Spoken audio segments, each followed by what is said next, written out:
Coucou tout le monde. Alors aujourd'hui, je vous retrouve pour un point lecture, donc avec 3 livres et c'est donc le point lecture aussi sur le bilan, de ma semaine à lire qui n'est pas très glorieux.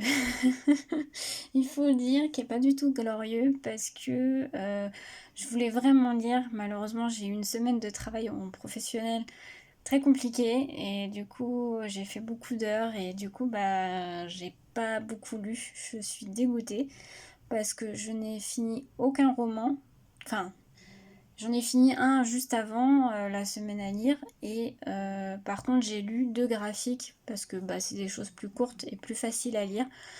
Donc je vais vous présenter le roman que j'ai terminé et 2 BD du coup. J'espère que la semaine prochaine va être plus, on va dire, mieux. je vais essayer de lire un peu plus et surtout des romans parce que bon, c'est ce que je préfère. Donc voilà, bon, c'est comme ça. J'ai une semaine chargée professionnellement, donc voilà, malheureusement on peut pas toujours faire ce qu'on veut. Alors, premier livre, donc le roman que j'ai terminé, en plus c'est un court roman. Alors je ne l'ai plus en réel parce que je l'ai vendu, je l'ai revendu. Donc je vais vous faire voir la couverture. Alors, vous l'avez vu dans mon dernier book haul, que je l'avais acheté le mois dernier. Et donc c'est La Sourcière de Élise Fontenaille. Alors, je vais vous lire le roman, le résumé. C'est de la fantaisie adolescente.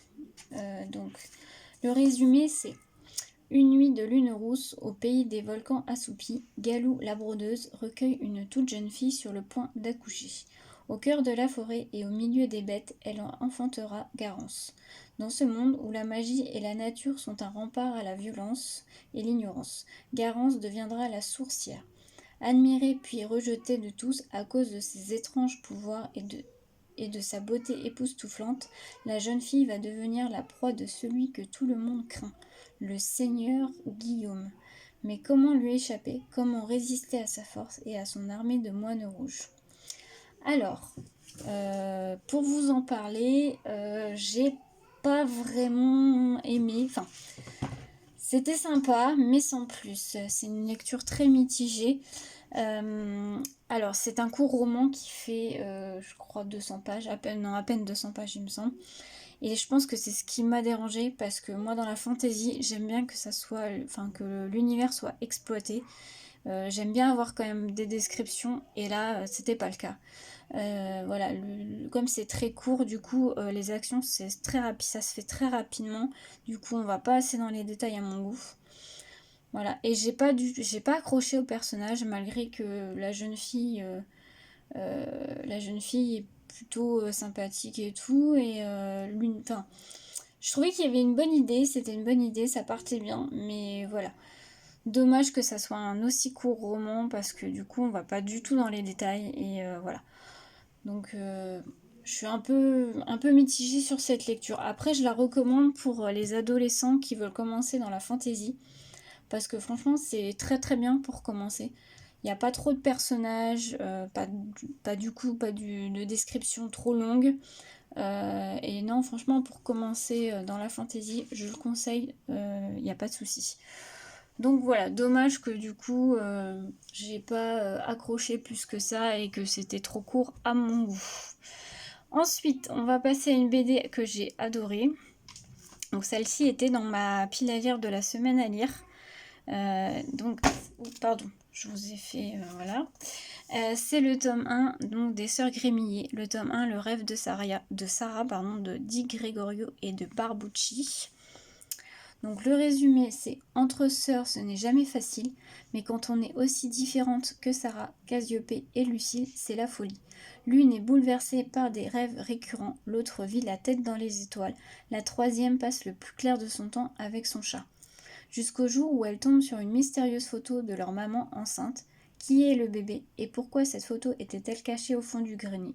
Pour le découvrir, il faudra s'aventurer dans la forêt enchevêtrée des secrets de la famille Grémillet.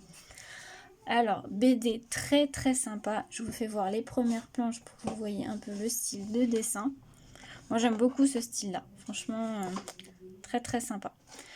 Donc on va suivre ces 3 sœurs Et plus particulièrement, dans ce tome 1, on va suivre l'aînée, donc qui s'appelle Sarah. Sarah, ça commence tout juste le roman, la BD, pardon, sur Sarah, en fait, qui fait des rêves bizarres la nuit. Elle rêve d'une méduse, elle est dans une forêt avec un grand arbre, et elle rêve d'une méduse, elle voit une méduse, une petite méduse.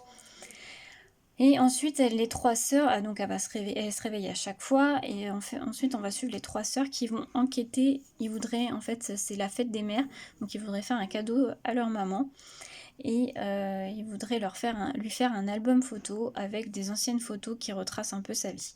Donc ils vont fouiller un peu dans le grenier, et là ils vont découvrir une fameuse photo de leur maman enceinte, mais voilà, elle est surtout devant, en fait, le grand arbre du rêve de Sarah. Et donc du coup, les trois sœurs vont enquêter un petit peu, on va dire, pour découvrir quand a été prise cette photo et où a été prise cette photo et quel secret cache la maman. Alors, il faut savoir que c'est trois sœurs bien différentes.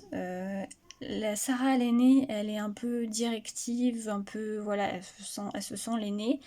La plus jeune, elle, est un peu dans son monde avec ses chats.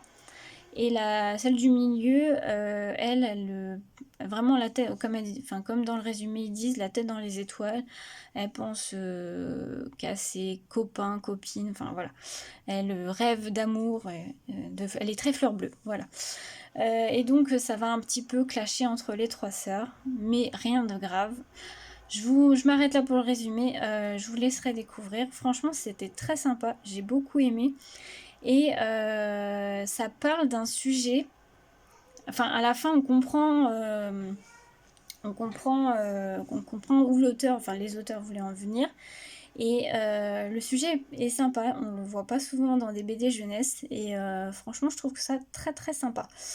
Donc je vous conseille cette BD parce que franchement elle est top.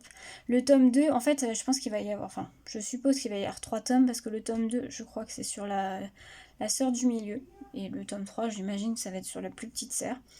Donc hâte de lire le tome 2, franchement je conseille vivement cette BD, elle est très très sympa.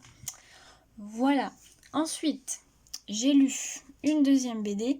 Alors, j'ai pas lu le manga dans ma pile à lire. Je sais pas si vous avez vu ma vidéo, ma pile à lire de la semaine à lire.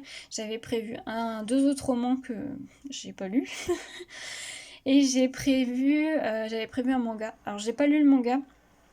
J'ai voulu lire une BD, un deuxième tome que j'ai emprunté à ma médiathèque. Et du coup, je voulais lire le tome 2 parce que j'avais beaucoup aimé le tome 1. Donc, c'est Les Ravencroft, le tome 2. Donc Rien n'est comme il semble de Kali et Brancati. Donc voilà. Et ben pareil, très sympa. J'ai beaucoup aimé ce tome 2. Franchement, j'ai bien aimé. Alors je vous fais voir juste les planches, les premières planches. Je vais pas trop vous spoiler. Voilà.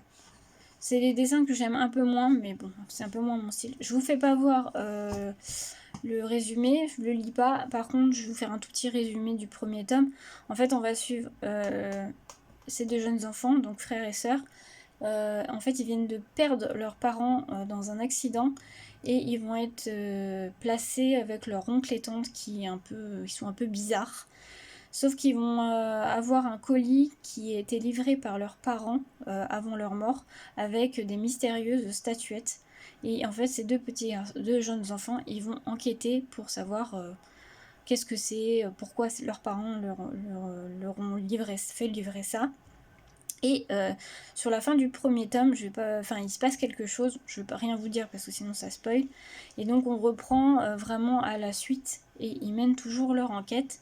Et la fin, je pense qu'il n'y aura pas d'autres tomes, j'imagine que c'est juste une duologie. Parce que la fin, on connaît, voilà, ça se finit entre guillemets bien.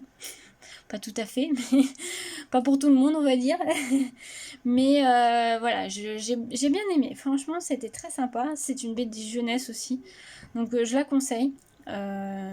Franchement, elle est super sympa. Et bah donc voilà. Voilà mon petit point lecture. C'était pas un très très gros point lecture. J'espère reprendre un rythme plus soutenu sur la semaine prochaine. Je vais avoir un peu moins de travail, donc je pense que ça devrait aller. J'espère finir au moins un roman, ça serait pas mal. parce que sinon, voilà, je suis un peu dégoûtée encore, mais bon, c'est comme ça, malheureusement, on choisit pas toujours ce qu'on veut faire. Donc voilà, donc j'espère que cette petite vidéo vous aura plu. Je reviendrai, j'espère, la semaine prochaine avec un point lecture. Si vous allez avoir là d'ici peu, dans les jours qui arrivent, vous allez avoir ma pile à lire du mois de mai qui va être sur le thème du mois de la fantaisie. Je sais pas si vous connaissez, mais la chaîne, donc la booktubeuse Pikiti Bookin, organise tous les ans depuis 4 ans, je crois, le mois de la fantaisie en mai. Et donc du coup, cette année, j'ai décidé d'y participer. Là, je suis en train de regarder pour faire ma pile à lire. Et comme moi, la fantasy, c'est le genre de littérature que je préfère. Donc voilà, je vais le faire. Vous allez avoir aussi mon book haul du mois d'avril. Et vous allez avoir aussi d'ici peu, là, dans les jours aussi, les sorties livresques du mois de mai. Qu'il y en a pas mal qui m'intéressent d'ailleurs. Voilà, donc j'espère que ça vous plaira. Et puis bah, je vous souhaite une belle journée à tous. À bientôt!